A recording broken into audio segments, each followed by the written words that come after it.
Border range IG Chirag Kordia, પૂર્વ Kutch SP સાગર બાગમાર તથા DYSP Mukesh ચૌધરીના માર્ગદર્શન હેઠળ અંજાર પોલીસ દ્વારા વાહન ચોરીના ગુનાઓ શોધી કાઢવા માટે સઘન કાર્યવાહી હાથ ધરવામાં આવી છે।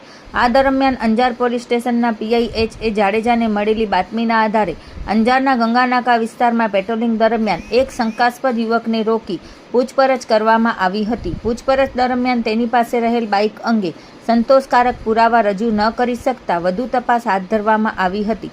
તપાસમાં જાણવા મળ્યું કે આરોપીએ વરસામેડી સીમ વિસ્તારમાં આવેલ કેનાલ પરથી બાઇકની ચોરી કરી હતી।